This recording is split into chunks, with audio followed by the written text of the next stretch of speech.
Selamat pagi semuanya. Terima kasih Pak Miftah sudah memberikan kesempatan untuk membagikan sedikit pengetahuan saya tentang forensic linguistics.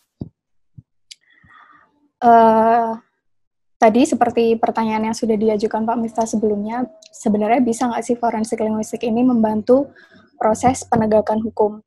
Jawabannya sangat bisa. Akan saya paparkan dalam beberapa menit ke depan. Sedikit perkenalan dari saya. Saya kuliah master di Vrije Universiteit Amsterdam, nama jurusannya agak panjang, Research Master Humanities, dengan jurusan linguistik, dan spesifikasinya di Forensic Linguistics atau Language of the Law. Sekarang saya kerja di Google dari Lionbridge, jadi Associate Linguist. Ini outline presentasi saya siang hari ini.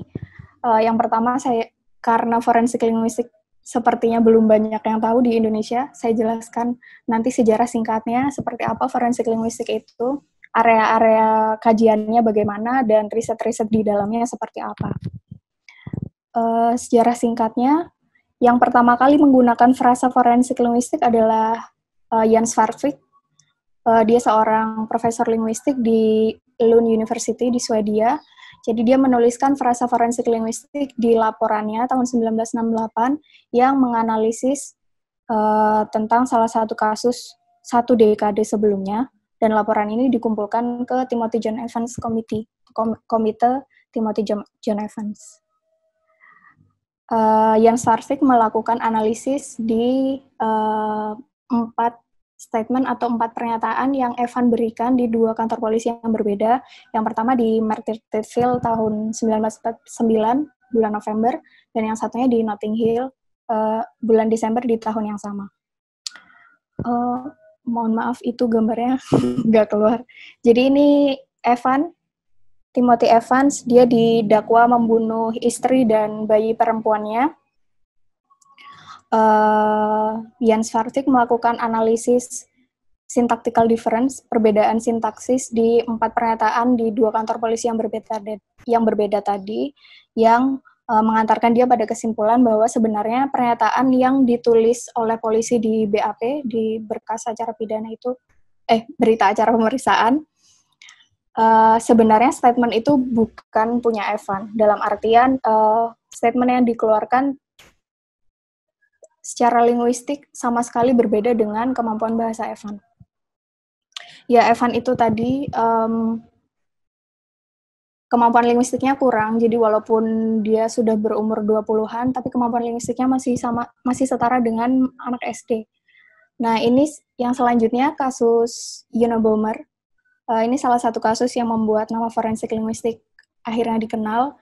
Jadi tahun 1995, yang memecahkan kasus ini adalah James Fitzgerald, salah satu agen FBI di Behavioral Unit Analysis atau BAU.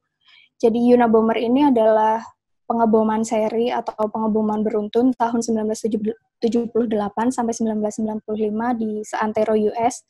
Kenapa namanya Unabomber ini? Karena pelakunya hanya mengebom University, dan airplane. Jadi UNA, University and Airplane, pengebomannya cuma dilakukan di dua objek tadi. Pada akhirnya, beberapa tahun setelahnya, ada manifesto atau dokumen yang disetorkan ke Washington Post dan New York Times tahun 1995. Pada saat itu, dia hanya mengaku namanya FC. Nah, isinya tentang Industrial Society and its Future. Dari manifesto inilah, manifesto yang berisi 35.000 kata ini akhirnya dianalisis oleh James Fitzgerald, dan ketemu pelakunya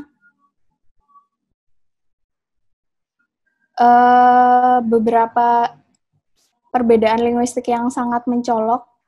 Salah satunya adalah frasa seperti cool-headed logicians. Itu adalah frasa yang sangat jarang digunakan, dan pada akhirnya James Fitzgerald tahu kalau frasa ini hanya digunakan seseorang karena adik dari pelaku ini mengirimkan surat kepada FBI kalau frasa-frasa yang ada di dalam manifesto itu mirip dengan frasa-frasa yang biasanya digunakan oleh kakaknya selama mereka surat menyurat. Juga ada inversion yang tidak biasa digunakan. Umumnya orang-orang menggunakan you cannot have your cake and eat it too, tapi pelaku pengeboman ini dibalik. Jadi verba it ditaruh di depan dan verba have ditaruh setelah kata n. Padahal biasanya verba have di depan dan setelah kata n menggunakan verba it. Salah satu perbedaan lainnya juga layouting. Jadi karena manifesto tadi diketik secara diketik dan disubmit ke koran, akhirnya dari layout penulisan itu diketahui tahun berapa penulis ini bersekolah atau menyelesaikan pendidikan akademisnya, karena formatnya sangat khas pada saat itu.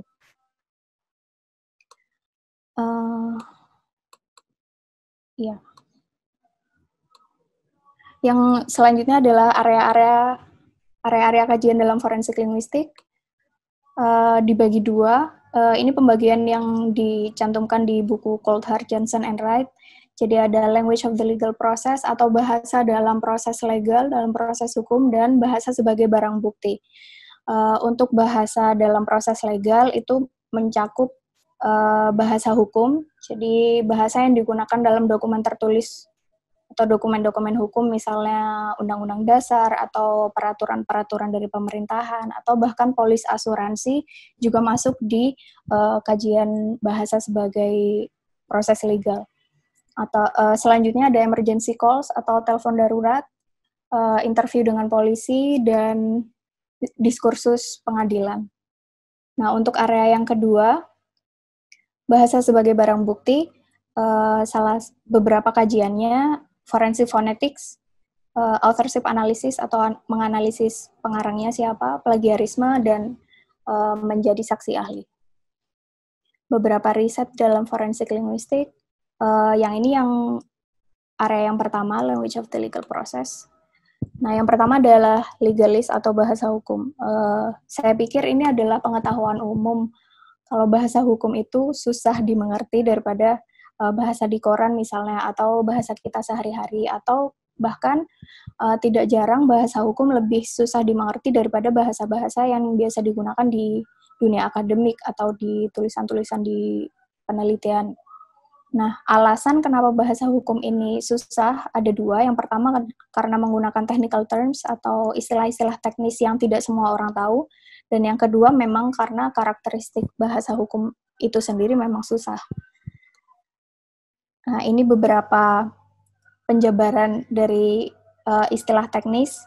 Istilah-istilah teknis yang tidak kita temukan di bahasa sehari-hari. Misalnya, ya di bahasa sehari-hari kita sangat jarang menggunakan istilah-istilah terdakwa, tersangka, terduga, tapi di dunia hukum itu digunakan.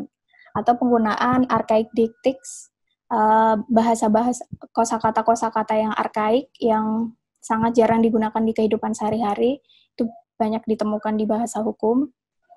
Proper names atau contohnya misalnya Miranda warning, ini yang biasa digunakan di hukum di Amerika. Yang terakhir adalah kata biasa yang digunakan dengan makna yang lebih spesifik gitu. Misalnya action atau aksi biasa dengan lawsuit atau ya perbuatan melawan hukum.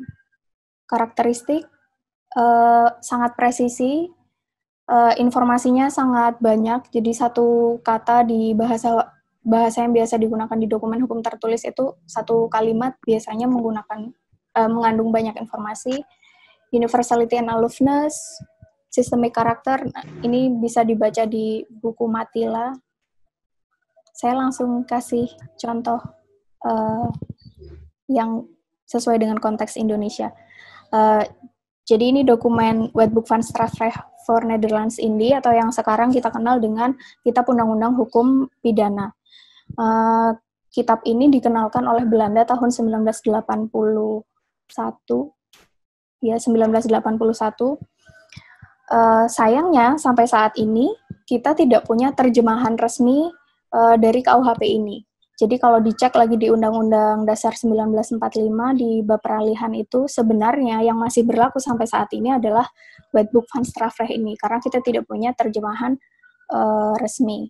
Nah, terjemahan-terjemahan yang sekarang digunakan, mereka yang bersekolah atau mereka yang fokus di bidang hukum, adalah terjemahan yang dihasilkan oleh para sarjana hukum yang yang sempat bersekolah di Belanda sekitar tahun 55 sampai 60-an sampai tahun 80-an.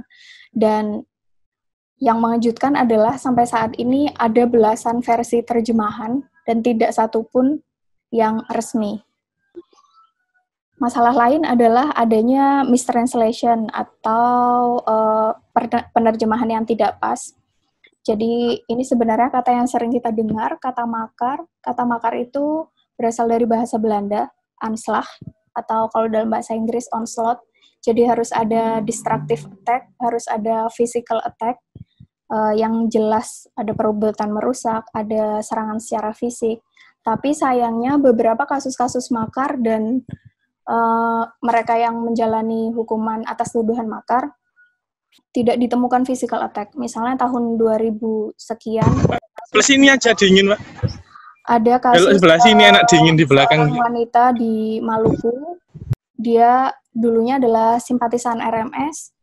Kemudian dia pada tanggal 17 Agustus mengibarkan bendera RMS sembari melakukan pembaptisan kepada anaknya, kemudian dituduh atas tuduhan makar dan dihukum 2 atau 3 tahun. 2 atau 3 tahun. Dan barang buktinya hanya bendera. Ada lagi kasus lain, tuduhan makar juga, dan pelakunya menerima hukuman, tapi barang buktinya hanya sound system dan dokumen.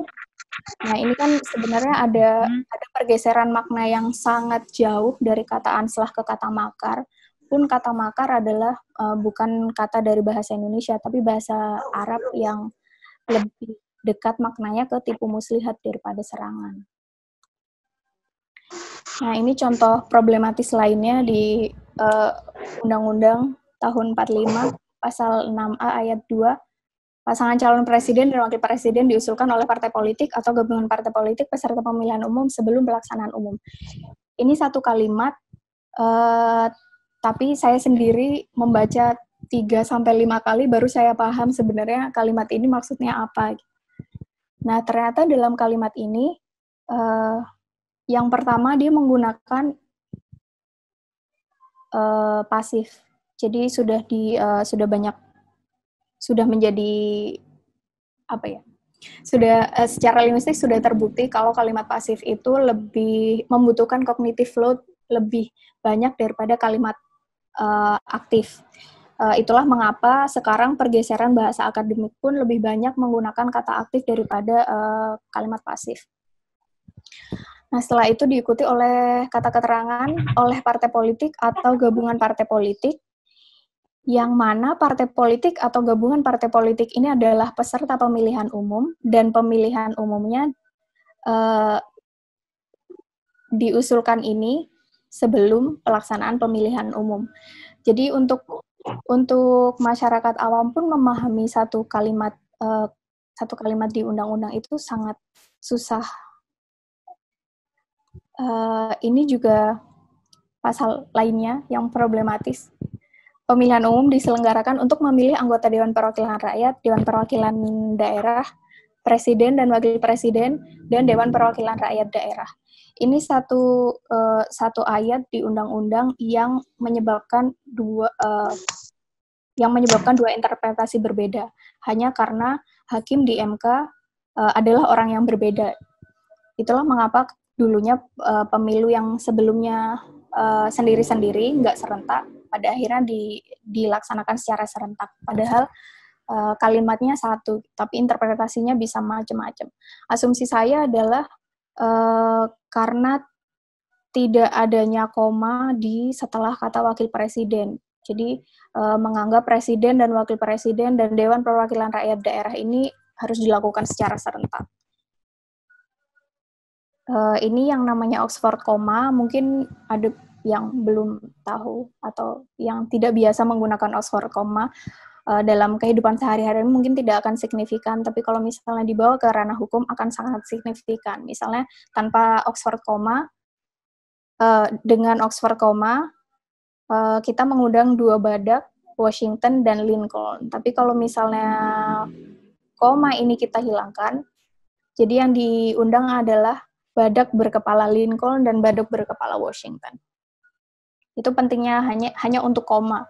Nah, saya pikir saya kurang tahu bagaimana pendidikan hukum di Indonesia diberikan selama ini. Apakah mereka juga memberikan mata kuliah seperti penulisan bahasa yang baik dan benar menurut Pedoman Umum Ejaan Bahasa Indonesia, atau hanya ya sudah cuma 2 SKS bahasa gitu. Karena kan pada nantinya mereka yang berkuliah hukum ini yang akan melakukan legal drafting gitu.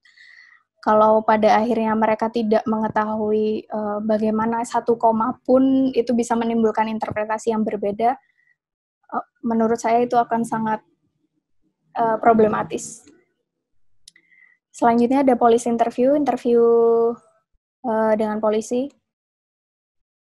Nah, ini salah satu simulasi yang diberikan dosen saya. Ada potongan BAP yang bentuknya narasi seperti ini, dan waktu itu simulasinya setelah diberikan potongan narasi ini, kami di kelas diminta untuk merekonstruksi kira-kira pertanyaan dan jawaban seperti apa yang berlangsung selama interview itu. Agak susah mungkin karena waktunya sedikit terbatas. Jadi kesimpulannya, setelah simulasi itu dilakukan dan diberikan transkrip yang sesungguhnya, ada perbedaan, ada sedikit informasi yang ditambahkan dan dikurangkan di narasi ini. Juga ada kronologi yang tidak sesuai dengan transkrip yang dihasilkan dari rekaman itu. Jadi ada inkonsistensi dari informasi yang dituturkan oleh tersangka di kantor polisi dengan yang dituliskan oleh polisi di BAP, di berkas BAP. Nah, saya pikir ini juga penting untuk menjadi acuan ya untuk mereka yang penegak hukum untuk tahu gitu sebenarnya sesignifikan apa kalau ada informasi yang diubah runutannya, misalnya kronologinya berbeda, ada tambahan dan pengurangan informasi, dan juga ada bahasa-bahasa lisan dan bahasa tulis yang sama sekali berbeda jika dibandingkan antara narasi di BAP dan transkrip. Nanti bisa dicek lagi atau mungkin simulasi sendiri dengan membandingkan narasi dan transkrip ini. Nah, ini follow-up questions-nya dari simulasi yang tadi. Apakah ada yang mengejutkan dari interview itu? Iya, karena nyatanya ada fitur linguistik yang berbeda, yaitu fitur linguistik yang dituturkan dalam kasus ini berarti bahasa tuturan yang dituturkan oleh tersangka, dan fitur linguistik bahasa tulisan yang dituliskan oleh polisinya. Nah, biasanya atau yang biasa dikenal dengan police speak, istilahnya di forensic linguistics.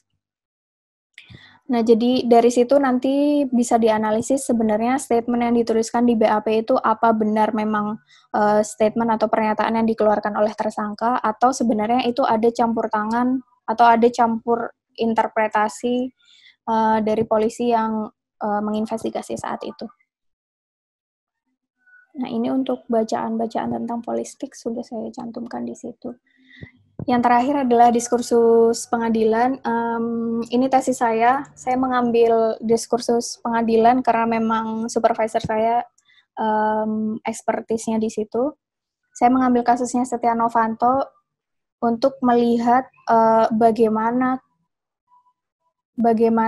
legal profesional atau hakim, pengacara, dan jaksa mereka merujuk ke berkas acara pidana selama pengadilan itu berlangsung. Yang saya ambil persidangan terdakwa dan persidangan saksi. Nah, ini juga datanya aksesibel di KPK. Jadi waktu itu saya hanya tinggal mengirimkan surat permintaan akses data ke KPK, kemudian di-grant oleh mereka, dan tinggal dianalisis. Area yang kedua, language as evidence atau bahasa sebagai barang bukti. Ini juga yang agak susah menurut saya, karena kalau di konteks hukum kita, barang bukti dan alat bukti itu berbeda. Tapi seringnya language as evidence, saya menerjemahkannya sebagai bahasa sebagai barang bukti, karena barang bukti belum tentu sebagai alat bukti. Yang pertama adalah forensic phonetics. Mungkin sudah banyak yang familiar dengan software Praat yang biasa digunakan untuk menganalisis suara. Nah, di Belanda, kantor imigrasinya atau IND, mereka mempekerjakan forensic phonetician untuk menganalisis pencari suaka. Pencari suaka ini banyak yang berasal dari Afrika, tapi ketika mereka diinvestigasi di kantor IND, apa yang mereka klaim biasanya tidak sama dengan kenyataannya. Dalam artian, misalnya seorang pencari suaka ditanya, kamu asalnya dari mana? Saya dari Sudan. Nah, ternyata bahasa Inggris yang mereka gunakan lebih erat karakteristiknya dengan daerah Afrika di bagian lain, bukan di Sudan. Sudah ada studinya, jadi beberapa daerah di Afrika itu mereka mempunyai ciri khas masing-masing di setiap daerah, bagaimana pengucapan mereka terhadap bahasa Inggris, pronunciation-nya di daerah yang selatan dan di daerah utara yang berbeda. Juga beberapa kata biasanya digunakan secara berbeda di daerah-daerah tersebut. Ya, analisisnya bernama LADO, Language Analysis for the Determination of Origin. Jadi untuk menentukan asalnya orang yang menuturkan ini dari mana. Selanjutnya, Jenny Nicole case. Ini salah satu kasus di Inggris yang barang buktinya berupa SMS.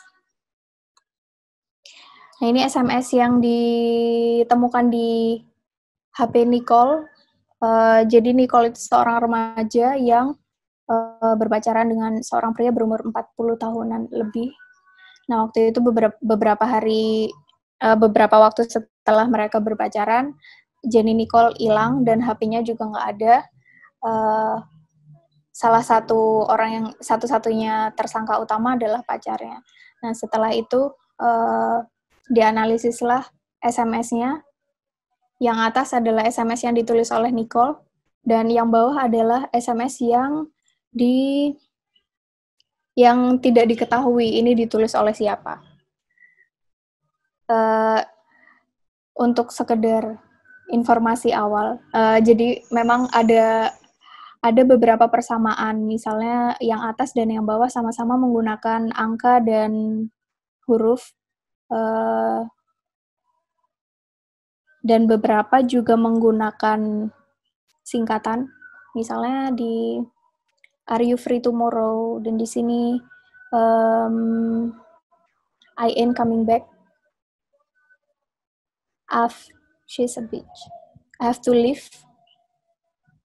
Nah, setelah dianalisis, ternyata memang ada perbedaan. Walaupun sama-sama menggunakan angka, tetapi perbedaannya adalah angka 2 di sini merepresentasikan satu kata tersendiri, want to go, untuk pergi. Sedangkan angka di sini, mereka adalah bagian dari kata. Misalnya hate, 8-nya adalah bagian dari kata hate, everyone, 1-nya adalah bagian dari kata everyone, might. Walaupun ada juga penggunaan kata 2 yang sama dengan seperti yang di teks 1. Perbedaan yang kedua adalah penggunaan negasi. Kalau di teks 2 ditulis secara full not, tetapi di teks 3 disingkat menjadi I ain't dan I won't. Juga ada beberapa perbedaan penulisan kata kerja. Dihilangkan huruf G-nya di sini. Nah, pada akhirnya, Coulthard, salah seorang pionir linguistik, memberikan kesaksiannya di pengadilan. Dia menggunakan analisis stylistik atau stilistika. Oh, sudah 25 menit, sebentar lagi. Akhirnya kasus ini disimpulkan bahwa pacarnya adalah pelaku pembunuhan itu dan dihukum dihukum seumur hidup.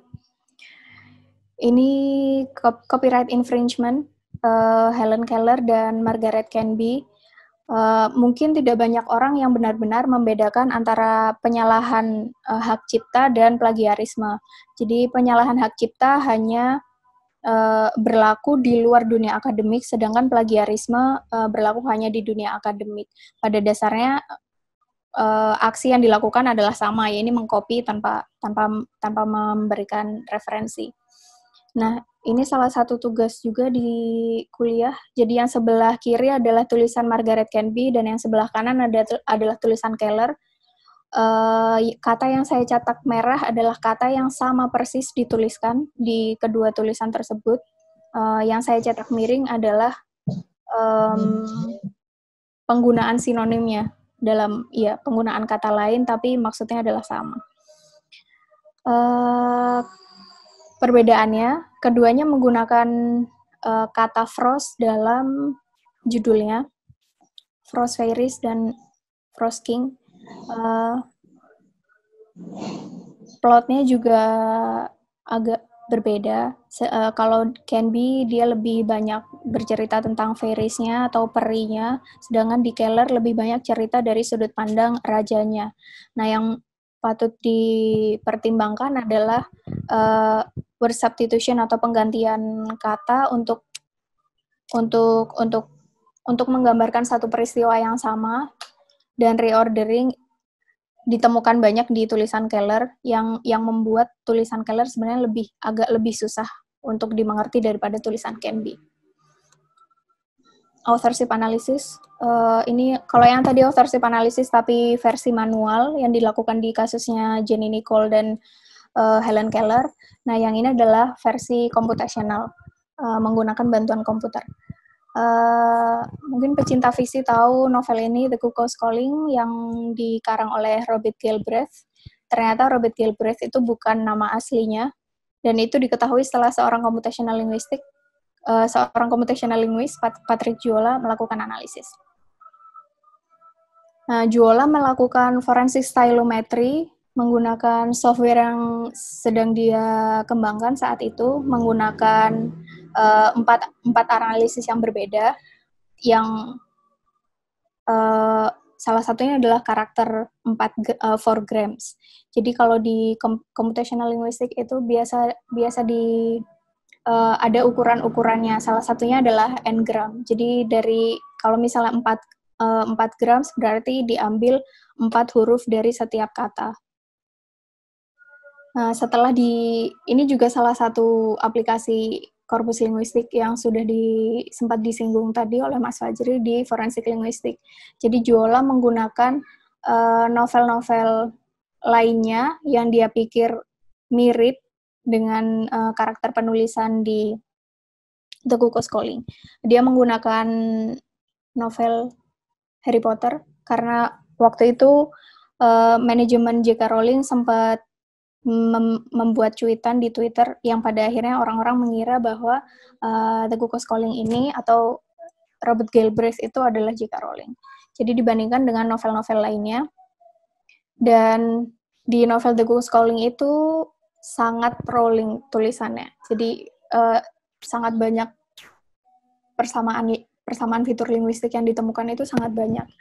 Nah, di tempat lain ada orang lain namanya Millikan. Dia juga menganalisis The Cuckoo's Calling.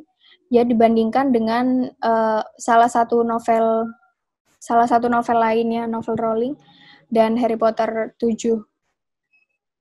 Ya, dia membandingkan antara Cuckoo's Calling dan beberapa novel itu.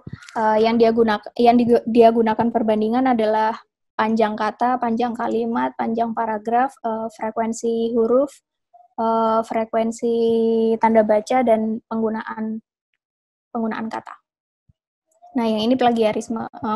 Sekarang untuk mengecek plagiarisme sudah jauh lebih gampang karena tidak perlu manual. Ada Turnitin yang menggunakan natural language processing, lebih seperti machine learning, dan training data untuk nanti pada akhirnya mengetes apakah tulisan seseorang itu mengambil atau plagiasi dari tulisan lain.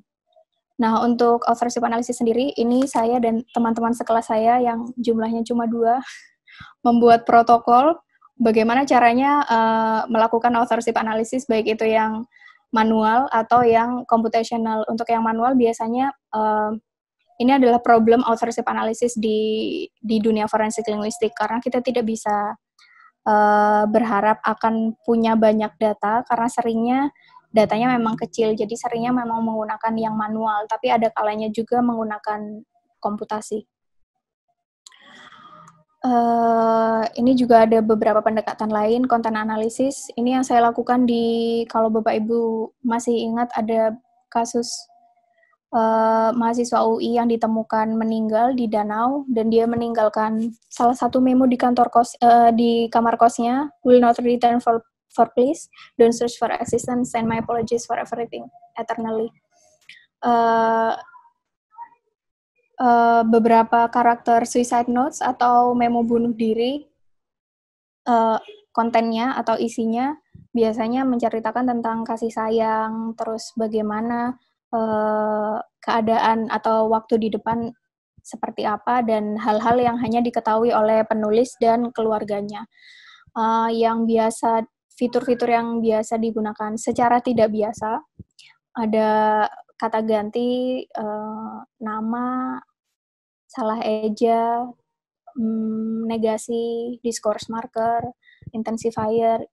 Nah, dari kalimat di memo yang ditinggalkan oleh Aksena ini ada dua negasi yang bisa ditemukan di situ, ada will not dan don't. Jadi 2 dari 14 kata menunjukkan negasi. Jadi saya pikir memo bunuh diri itu tidak memiliki persamaan fitur linguistik dengan memo bunuh diri yang ada di korpus selama ini. Nah, ini juga hal-hal yang perlu dipertimbangkan untuk selama melakukan authorship analysis.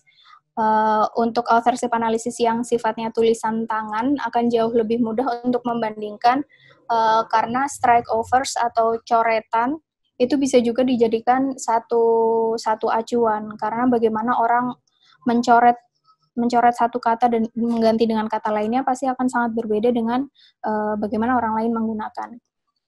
Nah, hal yang kedua yang juga patut dipertimbangkan adalah adanya intravariation atau perbedaan satu orang dalam menulis beberapa tulisan. Jadi ini juga tergantung bagaimana pesan itu akan dikomunikasikan. Hal lain yang patut dipertimbangkan tadi adalah intravariation, karena ini sudah terbukti secara saintifik. Salah seorang senior saya melakukan eksperimen. Dia meminta beberapa mahasiswa linguistik di kampus tempat saya belajar untuk menyamarkan pesan WhatsApp yang diberikan. Ada beberapa 20 atau 30-an mahasiswa yang berusaha menutupi style menulis WhatsApp mereka. Pada akhirnya ternyata expert pun kesulitan untuk membandingkan tulisan yang sebenarnya dan mana yang sudah disamarkan.